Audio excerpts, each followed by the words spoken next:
உங்களுக்கு தெரியுமா, மேகங்களுக்கு மேலே ஒரு ரகசியம் இருக்குது. அங்கே நம்மளால் பார்க்க முடியாத ஒரு கடல் ஒளிஞ்சிருக்கு அப்படின்னு சொன்னால் நீங்கள் நம்புவீங்களா?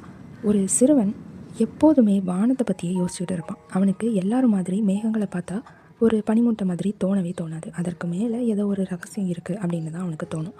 ஒரு நாள் இரவு விண்மீன்களை பார்த்து பிரார்த்தனை பண்ணுறான், எனக்கு மேகத்துக்கு மேலே வானில் என்ன இருக்குங்கிறத காட்டுங்கன்னு. அந்த நேரம் அவனை சுற்றியுள்ள உலகமே மாறிடுச்சு. அவன் மேகங்களை தாண்டி மேலே போய்கிட்டு இருக்கிறான். அவனோட கண்களால் கொஞ்சம் கூட நம்ப முடியாத அளவு அசுர பரப்பில் ஒரு கடல் இருக்குது. அது ஒன்றும் சாதாரண கடல் இல்லை. பறக்கும் தீவுகள், ஜொலிக்கும் ஜெல்லி மீன்கள், மிதக்கும் தீவுகள்னு பல வித்தியாசமான காட்சிகளை பார்க்குறான். அதுவும் இல்லாமல் சிரிக்கும் மனிதர்களையும் பார்க்குறான். அந்த சிறுவன் கொஞ்சமும் நம்பாமல் இது கனவா நிஜமா அப்படின்னு வியந்து போய் பார்த்துக்கிட்டு இருக்கிறான். அப்போது அந்த கடற்கரை ஓரமாக ஒரு வயதானவர் இருக்கிறாரு. அவர் சொல்கிறாரு, நீ இந்த கடலை இப்போ பார்க்குறியா அப்படின்னு. ஆமாம், நான் பார்க்குறேன். இதை யாராலையும் பார்க்க முடியாது.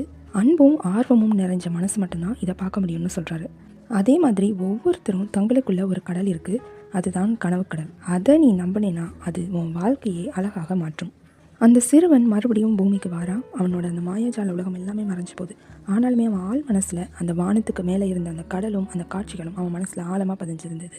நமக்குள்ளே இருக்கிற கனவுகளும் அதே மாதிரி தான். கனவா நிஜமானு அதை சந்தேகப்படாமல் முழுசாக நம்பினீங்கன்னா உங்கள் கனவுகளும் நிஜமாகவே மாறும். ஒவ்வொருத்தர் வாழ்க்கையிலையும் அந்த கனவு கடல் இருந்துக்கிட்டு தான் இருக்குது. அந்த கனவு கடலில் மூழ்க தயாராகுங்க.